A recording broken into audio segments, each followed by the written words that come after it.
क्यों परमेश्वर अनुग्रह देते हैं पापी मनुष्य को? परमेश्वर के मान को जानना बहुत ज़रूरी है। कौन इसको दिखा सकते हैं? प्रभु यीशु। प्रभु यीशु के कार्य से हम सीख सकते हैं कि परमेश्वर का मान क्या है। लूका 15 अध्याय 1 से लेकर 7 में ये लिखा है, सब चुंगी लेने वाले और पापी उसके पास आया करते थे ताकि उसकी सुने। और फरीसी और शास्त्री कुरकुरा कर कहने लगे कि ये तो पापियों से मिलता है और उनके साथ खाता भी है।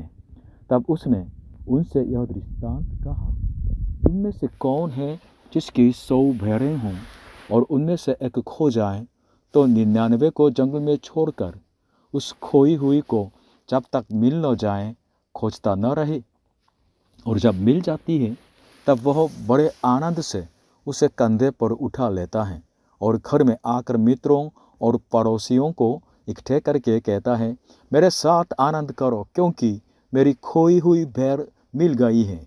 मैं तुमसे कहता हूँ कि इस रीति से एक मन फिराने वाले पापी के विषय में भी स्वर्ग में इतना ही आनंद होगा जितना कि 99 ऐसे धर्मियों के विषय नहीं होता जिन्हें मन फिराने की आवश्यकता नहीं।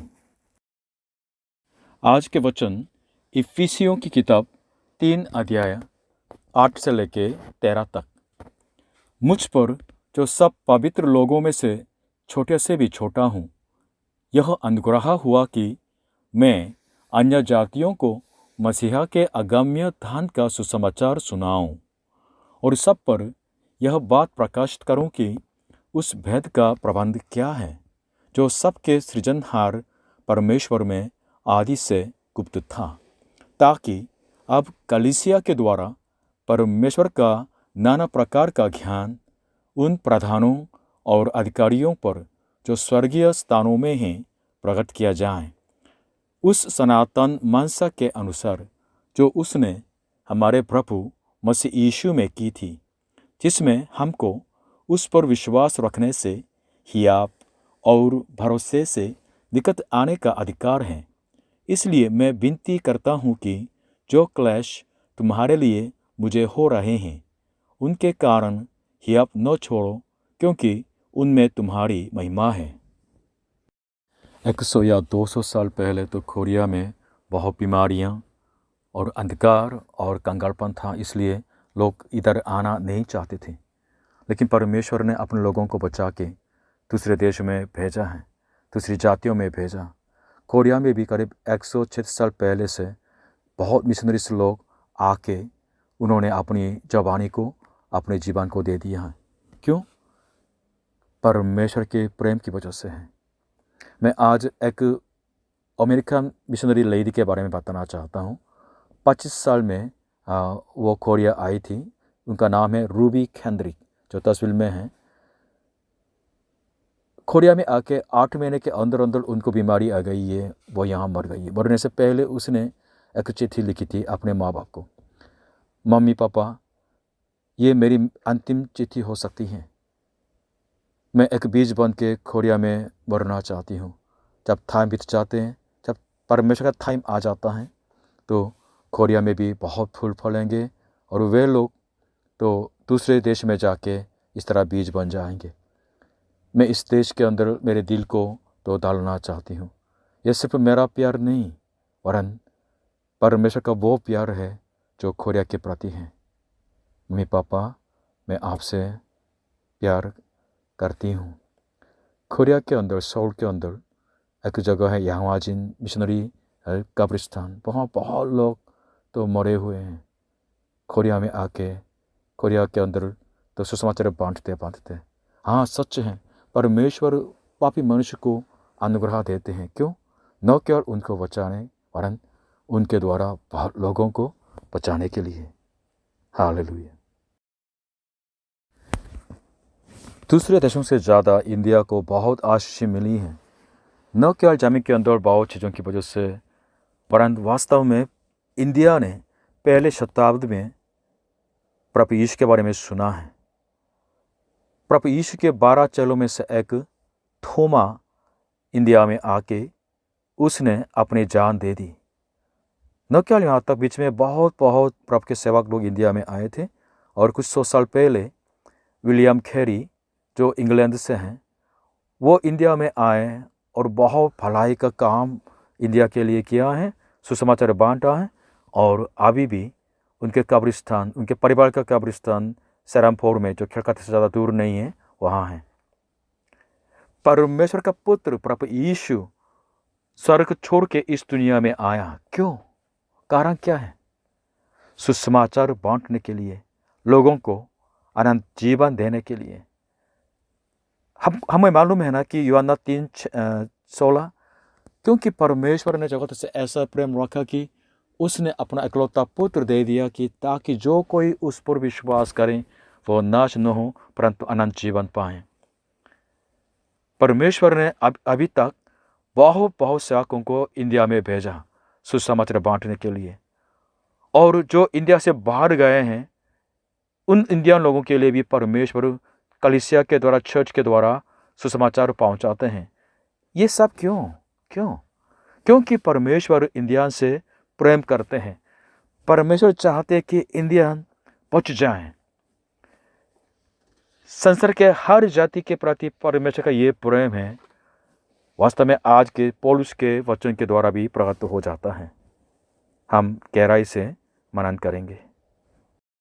अभी हमें मालूम है कि पौलुस प्रेरित की कहानी के बारे में, ये साउल नाम का एक लड़का था, वो चर्च को सत्यानाश करना चाहता था, प्रभु यीशु को झूठा समझता था।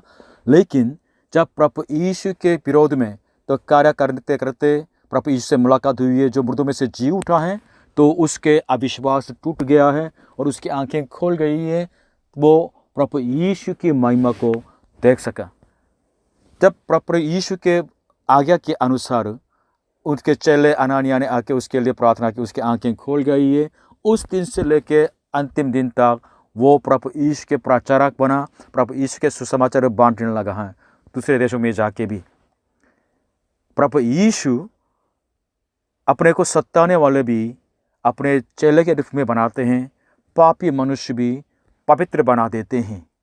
इसलिए आज के वचन तो पहले पद में 8वीं में इस तरह पौलुस प्रेरित अंगीकार करते हैं कि मुझ पर जो सब पवित्र लोगों में से छोटे से भी छोटा हूँ, यह अनुग्रह हुआ कि हाँ, सचमुच में परमेश्वर पापी के लिए भी अनुग्रह देते हैं।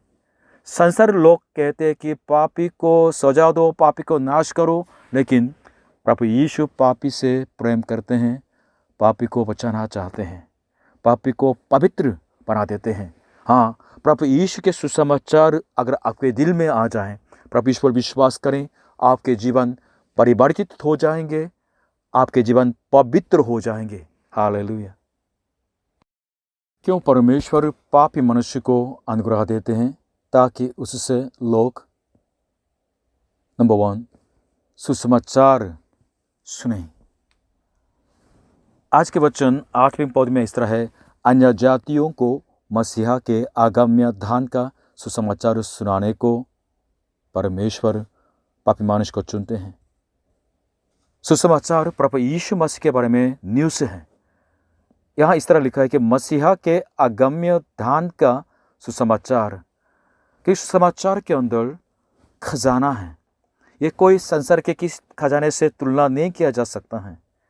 जब प्रभु यीशु से मुलाकात हो जाते हैं तो वो वास्तव में आत्मिक तौर से धनी बन जाते हैं और संसार से प्यार करना छोड़ देते हैं, क्योंकि सुसमाचार के अंदर प्रभु यीशु के द्वारा तो हम धनी हो जाते हैं, पाप क्षमा पाते हैं, हम परमेश्वर को गहराई से जानने लगते हैं, परमेश्वर से मेल मिलाप हो जाते हैं, लोगों से सचमुच में दिल से प्यार करने लगते हैं और हम शांति पाते हैं, और सुसमाचार में हम अनंत जीवन पाते हैं, स्वर्ग का आश्वासन पाते हैं और परमेश्वर के साथ सदा के लिए रहने के लिए उद्धार की आशा हम रखने लगते हैं।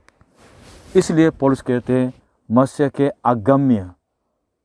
अगम्य दान का सुसमाचार, इस तरह व्याख्या करते हैं। पौलुस प्रेरित स्वयं ही अच्छा खानदान के थे, अच्छी तरह पढ़ाई उसने की थी, संसार में भी उसके अधिकार था और धार्मिक तौर से भी सचमुच में आगे था। लेकिन इन सब चीज़ों को जब उसने प्रभु यीशु को पाया है तो कोरा समझ लिया है। सब चीज़ों को पीछे छोड़ के सिर्फ उसके जीवन भर प्रभु यीशु को जानना और उनके पीछे चलना ही अपने जीवन के लक्ष्य समझ लिया है। सुसमाचार प्रभु यीशु का इतना महत्व होता है। हालेलुया। क्यों परमेश्वर पापी मनुष्य को अनुग्रह देते हैं? ताकि उससे लोग नंबर 2 मसीहा के भेद का प्रबंध जाने। आज के वचन 9 पद में लिखा है, सब पर यह बात प्रकाशित करें कि उस भेद का प्रबंध क्या है जो सबके सृजनहार परमेश्वर में आदि से गुप्त था।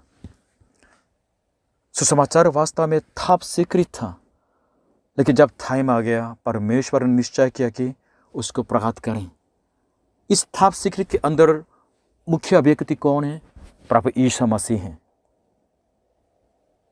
प्रभु यीशु मसीह के बारे में उत्पत्ति किताब जो बाइबल के सबसे पहले किताब में भी लिखा है, जब मनुष्य पाप में गिरे हैं तो जब परमेश्वर मनुष्य के उद्धार के बारे में उसने अपनी योजना बता दी थी। एक जो उद्धारकर्ता जय पाने वाले स्त्री का वंश आएगा, वो शैतान के सिर को, सांप के सिर को कुचल डालेगा। ये पहला सुसमाचार है। उससे लेके आदि से लेके परमेश्वर मानव जाति को बचाने के लिए उनका काम करते आ रहे थे। जब टाइम आ गया तो अपने बेटे को स्त्री के वंश के रूप में भेजा, कुमारी मरियम के द्वारा जन्मा है, और वास्तव में मनुष्य के लिए पाप बलि के रूप में उनको क्रूस पर चढ़ा दिया। उनके लहू बहा गया, मृतों में से जी उठा। हालेलुया। इस तरह परमेश्वर के जो गुप्त बात थी वास्तव में प्रभु यीशु के आने के द्वारा प्रकट हो गया है। यह वास्तव में उस भेद का प्रबंध कह सकते हैं। एकमात्र परमेश्वर खोई हुई मानव जाति को बचाना चाहते हैं। इसलिए ये सुसमाचार न केवल इंडिया के लिए, न केवल कोरिया के लिए, वरन सब जातियों के लिए आवश्यक है। सब जातियों को जानना बहुत बहुत ज़रूरी है। अगर ये नहीं जान पाएंगे, ये नहीं अपना पाएंगे तो कोई उद्धार नहीं। आपके कलीसिया का चर्च में आने का कारण क्या है? आप क्यों इस तरह आराधना में बैठते हैं? सिर्फ नैतिक शिक्षा पाने के लिए, कोई धार्मिक शिक्षा पाने के लिए, कोई दोस्तों से मिलने के लिए? जरूर जानिए कि परमेश्वर ये चाहते हैं कि आप प्रभु यीशु मसीह के सुसमाचार को जानें, अपनाएं। परमेश्वर के top सीक्रेट, सबसे उत्तम जो गुप्त हैं, रहस्य हैं, यानी प्रभु यीशु मसीह को अब जानेंगे, उस पर विश्वास करेंगे, अब अनंत जीवन में प्रवेश करेंगे। क्यों परमेश्वर पापी मनुष्य को अनुग्रह देते हैं? ताकि नंबर 3 परमेश्वर का नाना प्रकार का ज्ञान प्रकट किया जाए। आज के वचन पद 10 में इस तरह लिखा है, ताकि अब कलीसिया के द्वारा, थ्रू चर्च के द्वारा परमेश्वर का नाना प्रकार का ज्ञान उन प्रधानों और अधिकारियों पर जो स्वर्गीय स्थानों में हैं प्रकट किया जाए।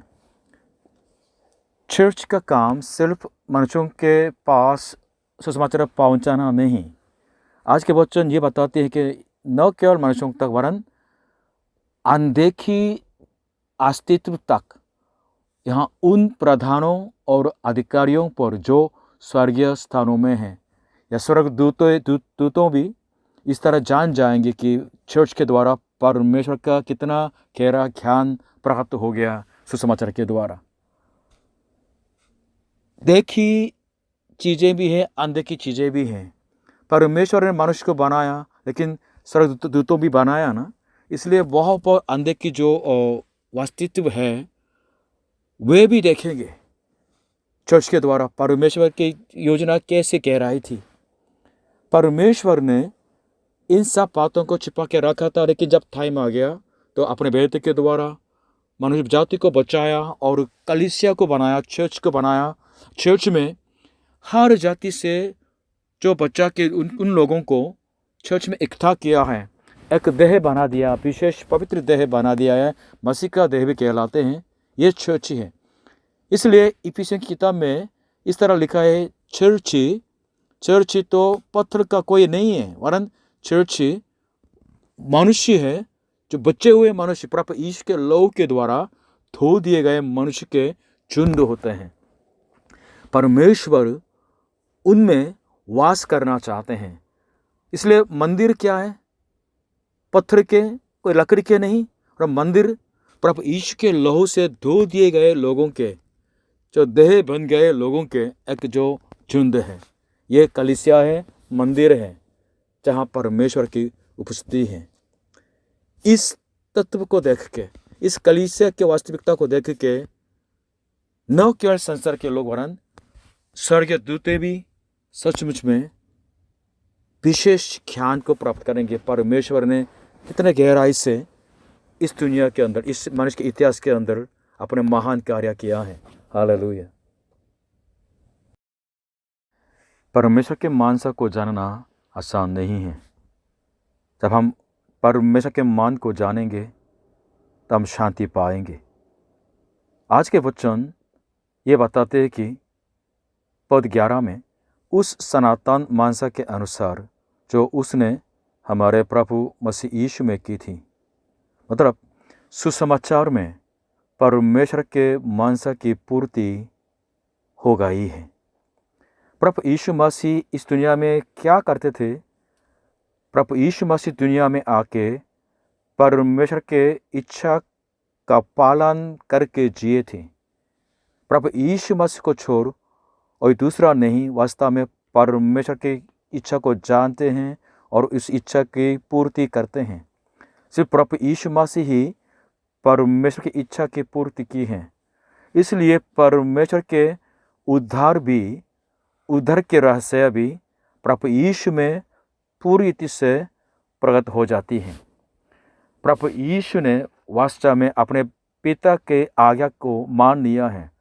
वो इस दुनिया में स्त्री के वंश के रूप में आए, कुमारी मरियम के द्वारा जन्मा है, हमारे लिए पाप बलि बना, प्रायश्चित बने हैं, मृतों में से जी उठे हैं, हमारे लिए परमेश्वर और मनुष्य के बीच में खड़े होने वाले महायाजक के रूप में अभी भी जीवित हैं और अपने लहू के द्वारा हमको परमेश्वर से मेल मिलाप कराते हैं और हमें नाश होने से बचा के अनंत जीवन देते हैं। वास्तव में प्रभु यीशु मसीह ही परमेश्वर की इच्छा को सब कुछ पूरा करते हैं। प्रभु यीशु मसीह में परमेश्वर के मुक्ति की पूर्ति होती है, उनके मानसा की पूर्ति होती है। प्रभु यीशु को आप देखेंगे, आप परमेश्वर को देखेंगे, आप प्रभु यीशु को देखेंगे तो आप शांति को पाएंगे। हालेलुया। प्रभु यीशु मसीह के सुसमाचार में परमेश्वर के निकट जाने का मार्ग दिखाई देता है। आज के वचन पद 12 में लिखा है, जिसमें हमको उस पर विश्वास रखने से, हियाव और भरोसे से निकट आने का अधिकार है। यह मतलब परमेश्वर के निकट आने का अधिकार है। कैसे? प्रभु यीशु पर विश्वास रखने से, प्रभु यीशु मसीह में। थोड़ा मदद लेने के लिए इब्रानियों 10 से अध्याय 19 से लेकर 21 पद पढ़ेंगे। सो है भाइयों, जबकि हमें यीशु के लहू के द्वारा उस नए और जीवित मार्ग से पवित्र स्थान में प्रवेश करने का हियाव हो गया है, जो उसने पर्दे अर्थात अपने शरीर में से होकर हमारे लिए अभिषेक किया है, और इसलिए कि हमारा ऐसा महान याजक है जो परमेश्वर के घर का अधिकारी है। प्रभु यीशु मसीह हमारे लिए प्रायश्चित का दान भी बन गया और जीवन देने वाला जीवन दाता भी बन गया। इसलिए यीशु के लहू के द्वारा हम परमेश्वर के पास जा सकते हैं और परमेश्वर और मनुष्य के बीच में खड़े होने वाले कौन है? वो महान याजक, वो भी प्रभु यीशु मसीह हैं। कभी ऐसा मत सोचें कि हम कोई भी धर्म को चुनें और हम उस धर्म से, उस रिलीजन से परमेश्वर के पास जा सकते हैं। नहीं, जब तक आपके पापों की क्षमा सदा के लिए नहीं मिलती है, तब तक के लिए परमेश्वर आपको स्वीकार नहीं करेंगे। आपके कर्म, आपके ज्ञान, आपके भक्ति कोई काम का नहीं है। जब तक पापों की क्षमा नहीं मिल जाती है, आप परमेश्वर का शत्रु है। परमेश्वर का न्याय और उनका क्रोध आपके ऊपर है। इसलिए हमें हमेशा पूछना है, कौन मेरे पापों को सदा के लिए क्षमा कर सकते हैं? कौन मेरे लिए सदा के लिए प्रायश्चित है? बाइबल कहती है प्रभु यीशु मसीह ही है। इसलिए प्रभु यीशु मसीह पर विश्वास करना ये एक ऑप्शन नहीं है, ये मस्त है, मस्त। जरूर जरूर आपके ज़िंदगी में प्रभु यीशु से मिलना है, प्रभु यीशु पर विश्वास करना है, तब आप परमेश्वर का दर्शन पा सकते हैं। इसलिए अभी फिर से बताना चाहता हूँ, जिसमें हमको उस पर यानी यीशु पर विश्वास रखने से निकट आने का अधिकार है, परमेश्वर के निकट आने का अधिकार है। कैसे? हियाब और भरोसे से। एकमात्र अद्वैत परमेश्वर को जानना और प्रभु यीशु मसीह को जानना जो उससे भेजे हुए हैं, वो अनंत जीवन है। प्रभु यीशु ने खुद कहा था कि मार्ग, सत्य और जीवन मैं ही हूँ, बिना मेरे द्वारा कोई पिता के पास नहीं पहुँच सकता। परमेश्वर अपने चेलों को बुलाते हैं और उनके जीवन में तो दुख भी होने देते हैं। क्यों? दूसरों के बचाने के लिए तो दुख मिलता है। आज के पद 13वीं में पौलुस प्रेरित इस तरह लिख रहे हैं, इसलिए मैं विनती करता हूँ कि जो क्लेश तुम्हारे लिए मुझे हो रहे हैं, उनके कारण हियाब न छोड़ो, क्योंकि उनमें तुम्हारी महिमा है। प्रभु यीशु ने अपने चेलों को यह कहा था मत्ती 16 अध्याय 24 से लेकर 25 में। तब यीशु ने अपने चेलों से कहा, यदि कोई मेरे पीछे आना चाहे तो अपने आप का इनकार करे और अपना क्रूस उठाए और मेरे पीछे हो ले। क्योंकि जो कोई अपना प्राण बचाना चाहे वह उसे खोएगा, और जो कोई मेरे लिए अपना प्राण खोएगा वह उसे पाएगा। संसार सिखाते हैं कि आराम से रहना सुख जीवन का शर्त है, और लोग वास्तव में आराम के जीवन की तलाश में हैं। लेकिन प्रभु यीशु पर विश्वास करना, उनके पीछे चलना थोड़ा सा अलग होते हैं। क्रूस को लेके अपने को इनकार करके प्रभु यीशु के पीछे चलना, ये मसीही जीवन है। परमेश्वर ने पौलुस प्रेरित को बचाया है, लेकिन उसको सुसमाचार के आज्ञा दे दी है, और वास्तव में क्रूस की राह पर चले, शहीद बने और बहुत लोगों को बचाने के लिए उन्होंने काम किया है। प्रभु यीशु को पाना उनके जीवन के सबसे उत्तम लक्ष्य था। प्रभु यीशु के बिना कोई आपको मंजूर देने वाला कोई नहीं है इस दुनिया के अंदर। इसलिए प्रभु यीशु के द्वारा परमेश्वर को जाना, जो आपके सृजनहार हैं, ये आपके सुख का कारण होना चाहिए। आपसे सचमुच में प्रेम करने वाले परमेश्वर, अपने इकलौते तक न छोड़ के आपके प्रायश्चित करने वाला परमेश्वर, उससे मिलना, उसको पाना, ये सबसे मुख्य काम है आपके ज़िंदगी में। अगर आपकी ज़िंदगी में शांति नहीं है तो ये ज़रूर जाने कि आपके पापों की क्षमा अभी तक नहीं मिली है, परमेश्वर से मेल मिलाप नहीं हुए हैं, इसलिए आपके मन में शांति नहीं है। प्रभु यीशु में आएंगे, उनके चरणों में आएंगे, आप शांति पाएंगे। दुख के जीवन में भी आप शांति पाएंगे, क्रूस को उठा के चलते हुए भी आप शांति पाएंगे सदा के लिए। हालेलुया। सुसमाचार को इंग्लिश में गुड न्यूज़ कहते हैं। गुड न्यूज़ का दूसरा शब्द है गॉस्पेल। गॉस्पेल का मतलब है गॉड्स स्टोरी, परमेश्वर की कहानी। गॉस्पेल के अंदर, सुसमाचार के अंदर मुख्य व्यक्ति हैं प्रभु यीशु मसीह। परमेश्वर क्यों पापी मनुष्य को अनुग्रह देते हैं? इस सुसमाचार सुनाने के लिए, परमेश्वर की स्टोरी सुनाने के लिए, प्रभु यीशु मसीह को पहुंचाने के लिए, प्रभु यीशु मसीह के भेद को समझाने के लिए, प्रभु यीशु मसीह में जो छिपा है परमेश्वर का ज्ञान, मानव जाति को बचाने के लिए जो ज्ञान, उसको पहुंचाने के लिए। अगर कोई व्यक्ति जितना गंभीर पापी क्यों न हो, परमेश्वर के सुसमाचार को अपनाएंगे, उनके मसीह का भेद को अपनाएंगे, प्रभु यीशु मसीह को अपने मुक्तिदाता के रूप में ग्रहण करेंगे, वो आदमी बच जाएंगे, वो आदमी शांति पाएंगे, वो आदमी सदा के लिए पाप क्षमा पाएंगे, वो सदा के लिए परमेश्वर के संतान बन जाएंगे। अगर आप प्रभु ईश्वर विश्वास करेंगे, आप बच जाएंगे, आपके घराना बच जाएंगे और इंडिया भी बच जाएंगे। समाप्त करना चाहता हूँ। उस Rubik Henrik missionary American lady ने तो बोला था, मैं एक बीज बनना चाहती हूँ। ये बीज बन जाएंगी तो कुछ दिन के बाद परमेश्वर के समय में तो बहुत फल फलेंगे। उसने सपना की थी, प्रार्थना की थी, वो वास्तव में पूरा हो गया। कोरिया में आप देख रहे हैं। प्रभु यीशु ने यह कहा था यूहन्ना 12:24 में, मैं तुमसे सच सच कहता हूँ कि जब तक गेहूं का दाना भूमि में पड़कर मर नहीं जाता, वह अकेला रहता है, परंतु जब मर जाता है तो बहुत फल लाता है। हालेलुया।